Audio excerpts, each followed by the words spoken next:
There is a specific kind of fever that only hits the world of photography once every few years. It's not about megapixels, and it's certainly not about budget. It's about a red dot. It's about the feeling of brass, glass, and a mechanical soul. But right now, whispers are coming out of Wetzlar, Germany, that suggest the rules of the game are about to change forever. We are standing on the precipice of the Leica Q4. For years, the Leica Q series has been the gold standard. It's the camera that shouldn't exist, a fixed-lens, full-frame beast that costs more than most professional kits. Yet, it's the most successful product in Leica's modern history. But as we move into 2026, the competition is no longer sleeping. Welcome to my channel Tech Launch. Subscribe my channel and click on the bell icon for the new tech updates. Fuji is chasing the aesthetic, Sony is chasing the autofocus, and Apple is chasing the convenience. Leica knows that to stay on top, the Q4 cannot just be an incremental update. It has to be a masterpiece. If you've been thinking about buying a Q3, or if you're a professional looking for that forever camera, you need to stop everything. What we are uncovering today isn't just a spec sheet. It is the roadmap for the next decade of street photography. We are talking about a sensor that defies low-light physics, a shutter mechanism that feels like a heartbeat, and an integration of artificial intelligence that manages to stay pure while being revolutionary. This is the definitive deep dive into the Leica Q4. The core of the Leica Q4 starts with the glass.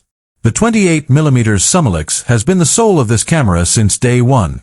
But the rumors from the supply chain suggest a radical shift. Leica has been filing patents for a dual-stage optical system. Imagine the legendary 28mm sharpness, but with a built-in, optically optimized crop mode that doesn't just discard pixels but realigns the glass elements. We are looking at a variable prime that maintains a t-stop of 1.7 regardless of the focal length. This would effectively turn the Q4 into a 28mm, 35mm, and 50mm powerhouse without the digital degradation we've seen in the past. But why now? Why change perfection? Because the sensor technology has finally caught up to Leica's ambition.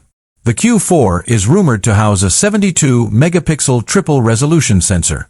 This isn't just about large prints. This is about Leica looks baked into the hardware. Imagine being able to toggle between a 1950s M-series film aesthetic and a modern, high-contrast digital look at the sensor level, not just as a filter. This is computational purism. Leica is finding a way to use the power of modern processors to mimic the chemical reaction of silver halide on film. Let's talk about the body. The Q3 introduced the tilt screen, a move that polarized the purists. For the Q4, Leica is going thinner. By utilizing new battery chemistry developed in partnership with Panasonic, they are aiming to shave millimeters off the depth of the camera. The goal? To make the Q4 fit into a coat pocket comfortably. But don't think they are sacrificing build quality. The rumors suggest a new magnesium-titanium alloy that makes the Q4 the most rugged, luxury camera ever built. It's weather-sealed to an IP68 rating. You could literally take this camera into a monsoon in Southeast Asia or a sandstorm in the Sahara, and it will keep firing. One of the most controversial leaks involves the hybrid viewfinder.